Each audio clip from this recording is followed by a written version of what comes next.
Hey, welcome to the Event Driven Insights podcast. Today I'm talking to Luis Sánchez, who is a deep value investor out of Colombia.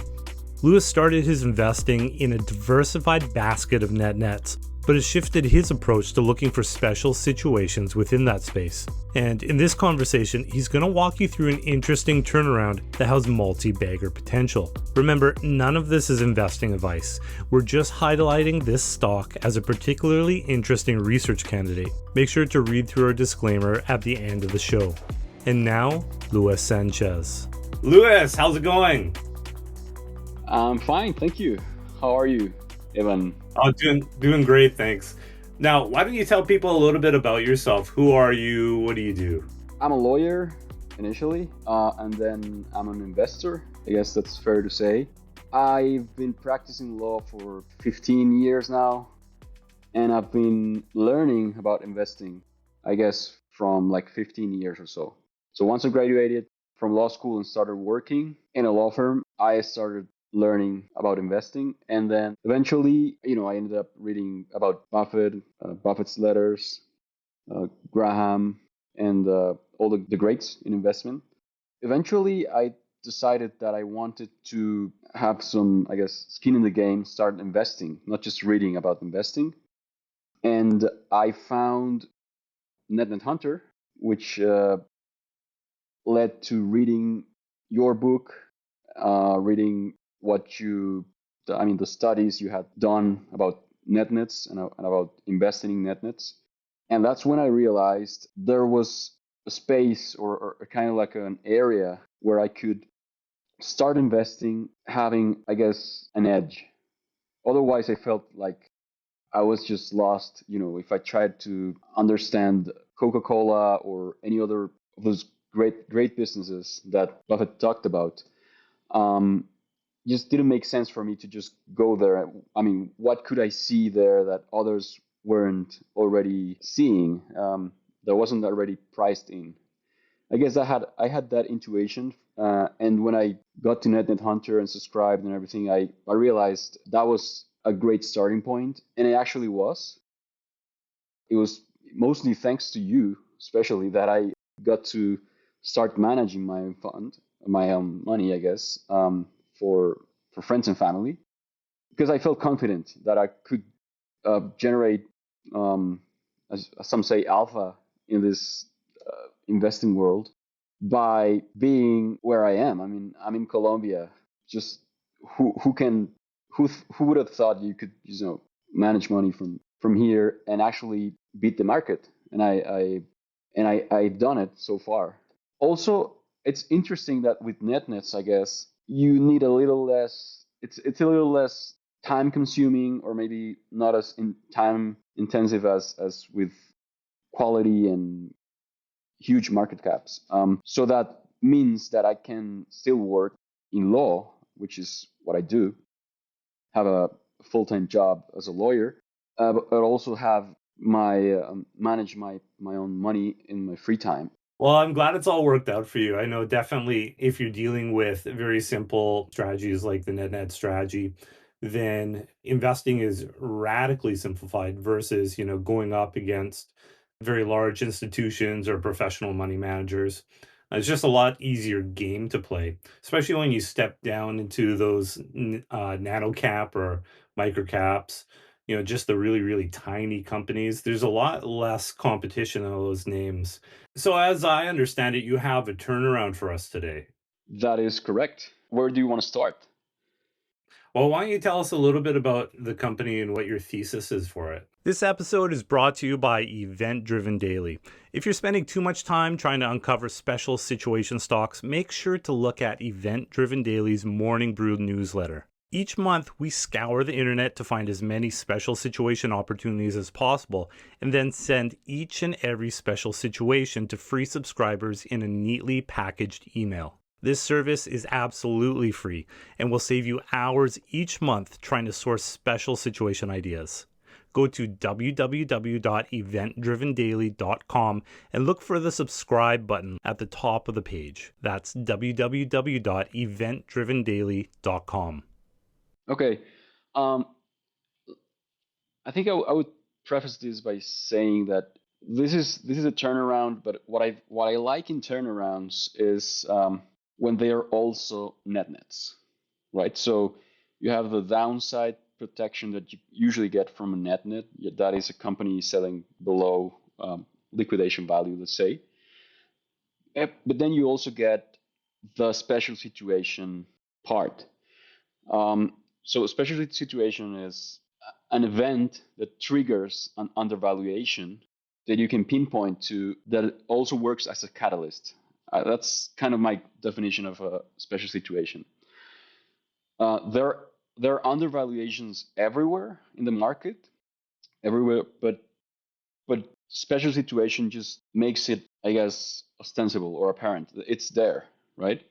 So this company is Silicom Limited. I found the company on NetNet Hunter on the short list, I guess, or maybe the raw list there. The interesting thing about Silicom is that it is facing a lot of headwinds, right? So they have like a couple of things going on, right?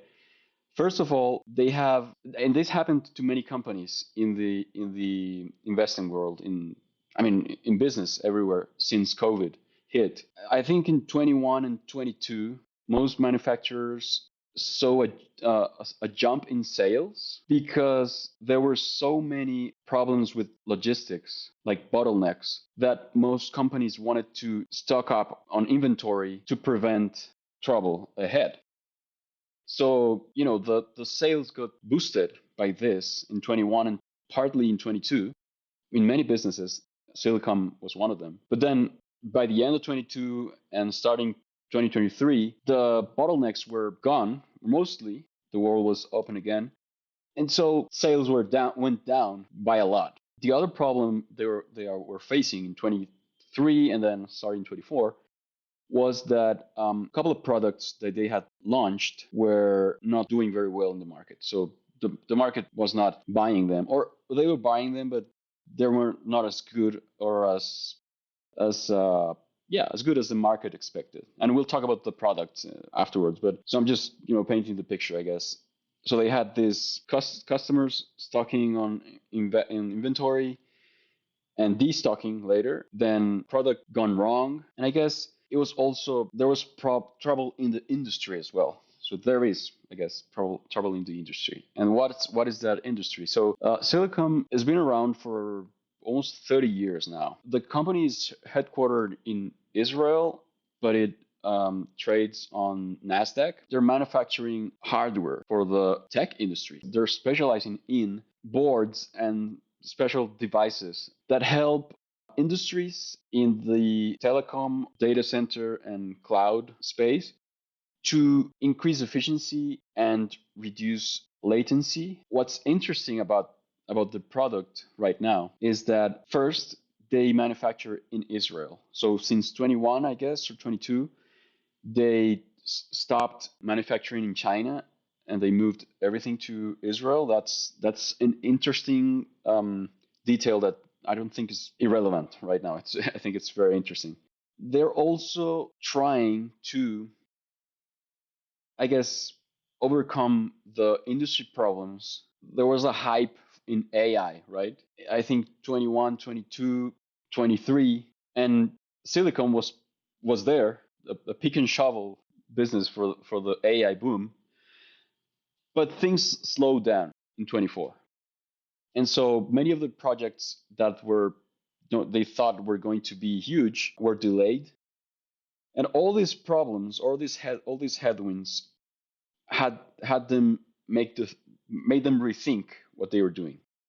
And that's where the turnaround comes. They effectively reduced cost, like they cut costs like heavily. They had to fire a lot of people in 24, beginning of 24. Luckily, they didn't have debt, so that was not a problem there. But they had to rethink the product. What they made was they designed a 5-year plan, a strategic plan, they call it, to turn around the business. And what they want to do is find these telecoms and data centers and OEMs and those players in the AI that somehow are related to the AI industry, and they want to give them a tailored design for their, like a solution for the problem of latency and they want to increase efficiency. And I guess if I had to say it in simple words, because I'm not an expert in tech at all, but I think I understand what the business is doing.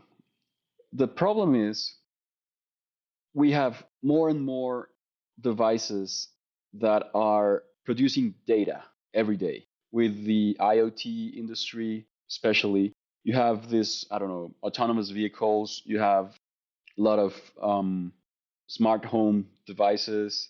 All of these, they just produce data. That's their output, a lot of data. And especially in manufacturing, in facilities, there's, I don't know, for poultry or for any other kind of process, there are a lot of sensors installed, cameras for security or to just monitor the variables in the business. There's just huge data. What happens? This data is going to the cloud. That's data centers, right? So the problem is, I guess, if I have a smart home device or camera or any other that has a cloud backup, it's not a problem if I don't know, if I want to turn on the lights, it takes a second to turn on because it's just latency, right? But it may be a huge problem in a manufacturing facility where you have this need to be for it. You can't have latency, right? What Right. Silicon offers, one of their offerings, but one it's very important right now, is the edge computing solutions. What's edge? The data that is generated in one place is effectively analyzed and I would say gathered in situ, like in the place where it is generated. It doesn't have to go to the cloud, but it can, and so that reduces latency. And that's what most like many industries need that right now. That doesn't mean that the data center is obsolete. No, no, no. You still need it. So this is pretty big in stuff like power plants or precision manufacturing. I mean, they need the data immediately. They can't wait milliseconds or, a second to get the data because then the manufacturing process could be screwed up and they would have to run the plant slower, cost money. So definitely vital for a lot of modern manufacturing. Yeah, yeah. That's I think so. And I mean, there are many players in the industry, right? So that's something to keep in mind. We are dealing with a net because they don't have a moat. I don't think so of any kind, but they're working. They they do have a name, like they are known in the industry, right? They've been there for a long time. It's Israeli tech for cybersecurity and for data processing. That industry is well respected in around the world, like the Israeli industry for that. So they have a name. They are just very small, right? That they are 90 million market cap or something. And so there are big players there as well from other parts of the world. And so that's a problem because we can't expect for them to actually gain a competitive advantage. But they are, in the last 6 months or so, they have announced that they are getting new contracts, new business, what they call the sign wings, which is basically they find a company that needs the solution that they offer. They work with them to understand the problem, and then they design the solution. Then they manufacture it, the hardware, then install it. And so this is a long process. This takes time. Each contract, each design win takes time to transform into sales, right? And so that I think that's where the undervaluation comes from, or that's part of the reason it's so undervalued. It is Let's see if selling. we can Yeah. let's see if we can recap just a little bit here. So basically you have a situation where there is an Israeli AI or edge computing hardware company. And because of COVID, there is some issues with the supply chain. There is a surge of orders, and people began, or different companies began to stock up on their products. And then they found that they had a glut of their products. And so they began to order less and less of their products. And so revenue declined as a result of that. And then you mix in, they also had, I think you said they had a failed product launch or something, ORAN. So ORAN, I guess, was launched and ORAN didn't run. it flopped. And because of that, their sales were hit and their profitability was hit. I know that on the write up that you did for Event Driven Daily, you provided a table and you showed, going back, I think it was 10 years or something like that, they were consistently profitable. And then just in the last two, they suffered some losses. I'm guessing because of ORAN and because of the declining sales. Is that kind of summing it up? Perfect. I mean, that's basically it. They were profit. That I mean, that's very important in the analysis. They were profitable for at least for the last 10 or 12 years. They had been profitable. Then 24 and 23 and 24, they record losses. And so and part of those losses are obviously impaired inventory, right? So it's not that they're burning that much cash, but they are burning cash, but not that much as the losses show.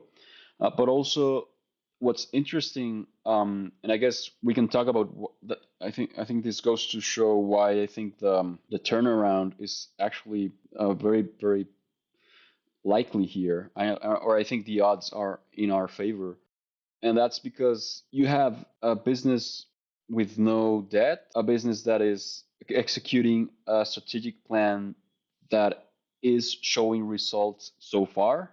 It's just the beginning of that. You have a business with insider ownership, not huge insider ownership, but the founder still owns, I guess, like 5% of the company.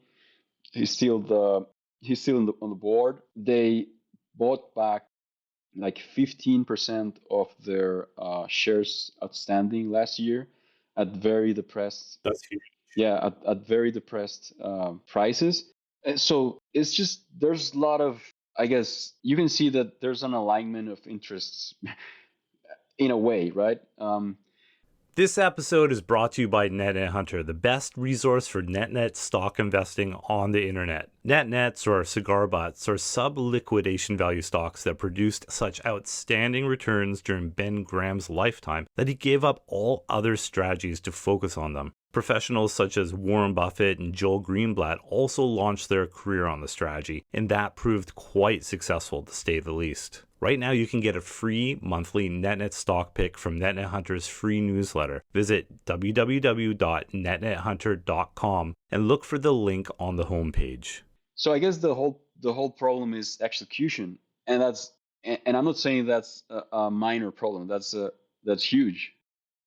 But if you're buying the stock is selling at a price that's just below liquidation value, which I think it is right now, you can wait, and you are essentially buying, I think, a heads I win, tails I don't lose much. I guess we've talked about the downside. I think we can talk about the upside I see here. Well, I just want to And comment on something yeah, that you said about the inventory. So they had to write down a bunch of inventory. I'm guessing because sales were so good in 21, 22, they overproduced. And then they found that it wasn't selling, technology marches on. So that inventory was not as marketable as it was maybe a couple years prior. And so they had to write down the value of that inventory because they don't think they're going to sell it, or maybe they're going to sell it for a little bit less than they originally thought they were going to get for it. So that's kind of it, right? yes, that's kind of it. Right. That's And partly. so That's partly. Yeah. so in that type of situation, if you're looking at write downs and then you expect those write downs to stop, then the company should swing to at least close to break even, just on that, right? Because, those write downs don't last forever. And so if the stock is crushed because of losses and then the write downs stop, well, you know, um, all else being equal, it should get back to, break even and the stock should rebound. Yes, I think you're correct. I mean, they are like, I mean, initially they thought they would break even in by the end of 25. Now they moved that to 26. So that's I mean, that hit the price again. Like the market just doesn't want to wait for one more year. I wouldn't want to wait if the price wasn't so depressed, right? That's the first thing. And the other one, I think comparing this net with other nets that I've seen, um, let's talk about Japanese nets. Usually, what you find there is a stock selling below, even below net cash, paying a dividend, maybe a 4% yield, and you say, well, I can wait here. They're paying me 4%, um, and then maybe in 2 years there's a hiccup, and you get a little bit of you get like a 40% upside, but that's it. Like if you get 40, at least that's the way I see it. You get 40 or 50% on a Japanese net in less than 2 years. You're good to go. You sell, and you shouldn't expect more. In this case, the upside is a bit, or could be a bit higher, right? Because first of all, this is a stock that trades on Nasdaq. It's a pick and shovel play on the AI boom, right? So it's this is a bit of speculation, right? You're thinking, well, this is on a corner of the market that usually swings wildly and it's highly overvalued sometimes, and so you have that first variable there, which means that in the past, Silicon has traded as high as 50 or 50 something times earnings on good years. I think they were earning $2.50 per share, and it was trading at 50 times earnings, right? So it was earning $2, it was, or two to 250, and it was trading at 56 times earnings. Something like that. Yeah, and it was not long ago. I think 8 years or something. I don't have the chart here, but the thing is, you don't see that on a Japanese net, Yeah, definitely. and it doesn't. Yeah, and it doesn't mean that because it's traded so high in the past, it's going to trade as high in the future, but it's more likely. And so that's the first I guess thing is you're playing in this field where if you lose, maybe you can, I guess, lose 50% before you decide to leave, because maybe the plan doesn't work, right? But if it works just a little bit, right? If they break even in 26 as they expect, you could see the price rebound, and maybe double or triple your money in 2 or 3 years. That's what I like to see, right? So what are they projecting for earnings then? So, they said they're going to break even in 2026. Supposedly, if this is the AI boom, then, they're going to earn a lot more. AI is growing, the industry is growing, so they should be able to capitalize on that. What's management projections, and where do you see the company going? So let's say, I mean, the strategic plan says they expect to make three bucks per share on a 100 to 150 million revenue stream, and that's projected to be in 28 or 29, right? So this is far ahead in terms of what the market usually wants. The thing is, if they break even in 26, that means they're very likely going to meet that guidance in 29. Because these things get traction, and so after 2 or 3 years delivering to the market, clients being served well with good products, it you can actually expect they the price to rebound before they meet they get to $3 per share. I yeah, I wouldn't. I usually find it hard to trust, management on that, and I wouldn't just say that's going to happen. But I think they're working towards that, and I can wait for 2 years and see what's going to happen. Yeah. I know I invested in a company called Polar Power, and this was, I think, in 2020. It was trading at a decent discount to net current asset value, nothing special. They were doing special power, emergency power stuff. I think it was generators or whatever. And this was, a tiny little kind of quasi tech company, very illiquid. And I got, I think, a triple out of it. But had I held on just a little bit longer, that thing skyrocketed. So these tiny illiquid technology companies can really, really surge if the right crowd gets a hold of them. So basically, you just need a little bit of exposure to the right sort of investors. I call them the TikTok investors, the Hmm. type of people that are just piling on price movements, Yep. and these companies can just take off like a rocket. This one that you're talking about right now is a little bit illiquid in terms of the number of outstanding shares. I think it's 5.8 million outstanding shares. The price is Probably. about, yeah, price is about $15, I believe, based on Hmm. your write-up. And so that doesn't quite have the leverage, the price, because there's a number of different factors that contribute to leverage. There's, the float, number of outstanding shares, the share price, and debt. And all those kind of contribute to a stock having a lot of leverage. Now, this one doesn't have a lot of debt, like you said. The share price is not extremely small. Like, we're not talking 5 cents here or 10 cents. This is $15. So, it doesn't have leverage from that aspect. But what it does have is leverage from a number of shares outstanding. So 5.8 million shares is a very, very tiny number for a company. I mean, most companies, even NetNets I'm looking at, have share counts that are, or shares outstanding that are maybe, I don't know, somewhere between 20 to 100 million, something like Hmm. that. So 5.8 is definitely tiny from a leverage standpoint for NetNets. Now, you said $3 in 2028, 2029. Obviously, we're not going to be betting on a 56 multiple on that Nah. earnings figure, but it could see a nice bump up. I mean, at worst, you get back to net current asset value if everything works out and you see, a small 25% bump up in a couple of years. Not the end of the world. And then the best case scenario is, obviously, sky's the limit for that. Now, what are they doing to facilitate that turnaround? Because, you don't get $3 per share by just taking care of write-offs. So what are they doing there?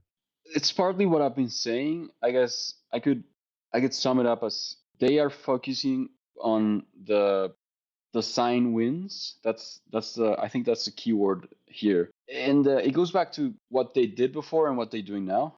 Before the crisis, they were, I guess, following mostly large contracts.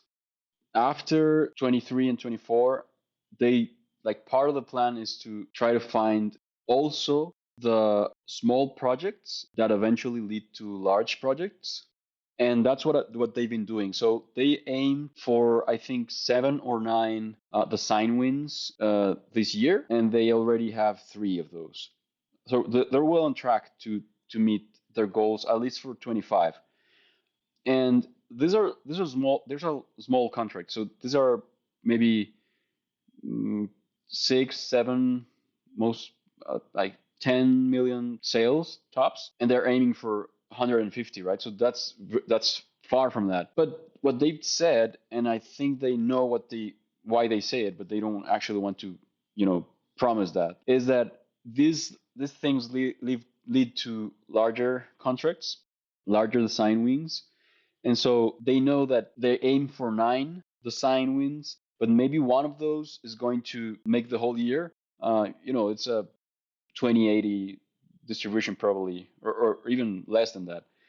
Uh, and that happens in business all the time. So they know that. I think they know that, and they're aiming for that, and they are well on track to meet the goal at least for 25. And actually, I think it'd be worth noting that I initially bought this company in November last year, and I sold partly for tax reasons in just a month after for a 25% gain because I was, I didn't need it right then, but I also thought, well, I don't see them getting this design wins, right? Then the price plummeted again in February and March with the tariffs, and they were executing. And I was like, well, I like this better now. I see them working. This actually looks like a turnaround. So I bought it again, and that's where the thesis, I guess, was crystallized in my opinion. Last year, it wasn't as clear as it is today that they would meet their goals. Interesting. If we go back to ORAN, their failed product launch or product initiative, are they basically curtailing just that product, or are they kind of curtailing other sorts of product lines, other businesses? How are they really kind of tightening up the cost structure? They didn't give us much detail about other products, so made just ORAN, and ORAN is short for Open Radio Access Network. It's just one of the business areas that they work on.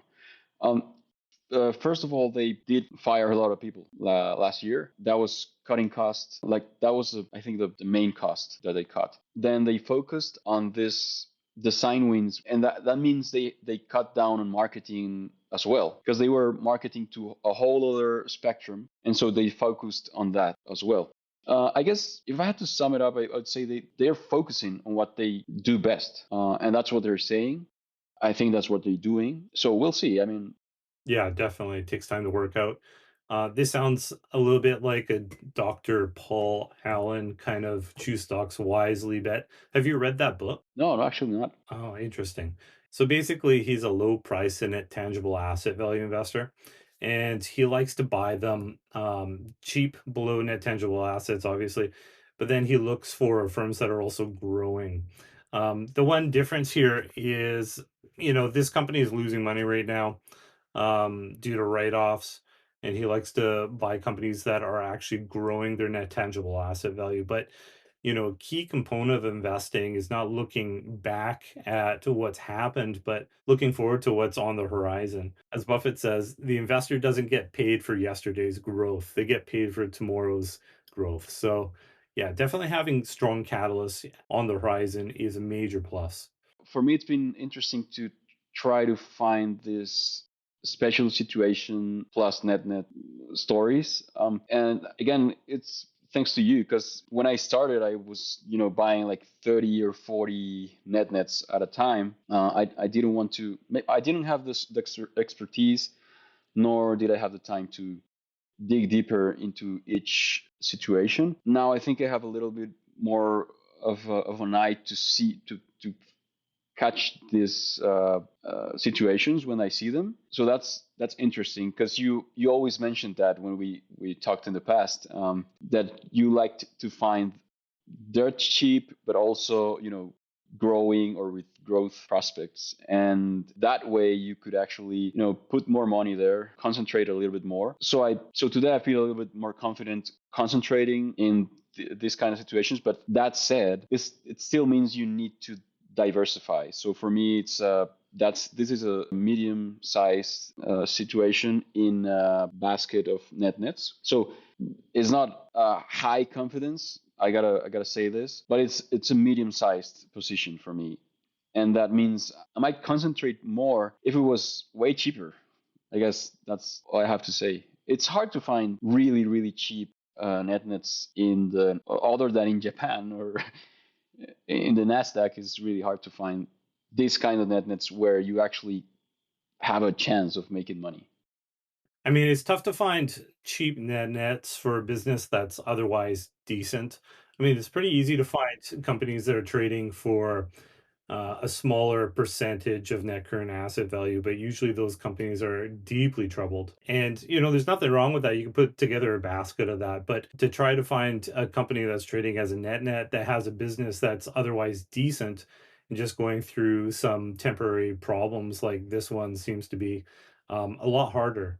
And especially with that upside potential. We talked a little bit about Japan, and Japan is interesting because you have a bunch of companies that are trading very cheap that seem to be pretty good businesses, or at least not terrible businesses, right? They're maybe earning their cost of capital, but they're not spectacular Buffett-like businesses, and they're trading cheaply, but also the price doesn't typically move multiples of your purchase price. So that's something you get in the West, though. So if you're investing, in North America, Canada, Australia, and I guess Israel, you can find these companies that are little technology companies, and then if they work out, they can go up multiples. So multi-bagger potential there. Yes, I think that's also a key word. It's potential. Like, I mean, the odds are in your favor more than in a Japanese net. Right. Um, yeah, I guess that sums it up. Yeah. Right. Maybe the Japanese net might have a little bit more downside protection, but also what comes with that is less upside. So that's something to keep in mind. Now, you said that this is a medium size position for you. How many stocks do you normally hold, and what's a medium sized position? For a net is 5%. Hmm. um, for like a very concentrated net would be 10% for me. I usually hold around 10 to 15 nets at a time, sometimes 20. But then I also have concentration on what I think are great businesses at reasonable prices, Okay. and they have done well so far. Okay, so if people are interested in your ideas, where should they go to follow you? Are you active on X, or are you on Instagram, TikTok? You look like a TikToker. Where are you?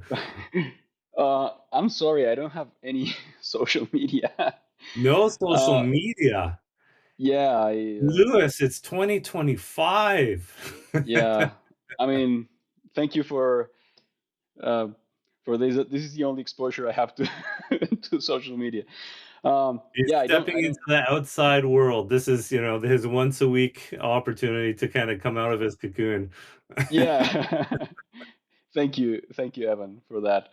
Yeah, I don't have any social media. I used to have a Twitter account. I deleted it, and I wanted to try and see if, because I was on Twitter, for instance, just to see if I would find more investing ideas. And I thought, well, what if I stop, if I quit and see if I make better decisions in investing, or if it doesn't change at all. And I've seen no difference. I mean, I turn a lot of rocks to try to find this small nets and weird special situations, and I find them. I use NetNet Hunter, but I just read and try to find stuff, and I find them, and I think I don't get as derailed with I think FOMO, which usually happens with X, and so it's worked so far really good for me. Not having social media, at least for investing. I mean, maybe my social life is not as good as it could be, but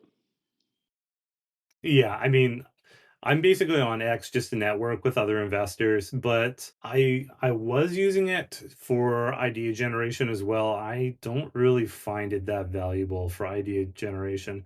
Either the companies that are mentioned are not really that interesting. There's a lot of focus on macro, which is, I don't know, counterproductive for small investors like us.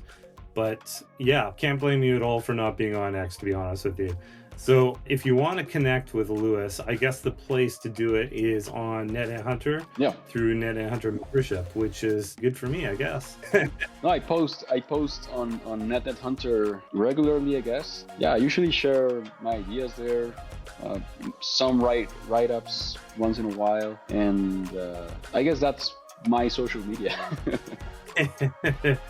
Well, Lewis, it was great to talk to you. Thanks for giving us a walk through your thesis and a walk through this company.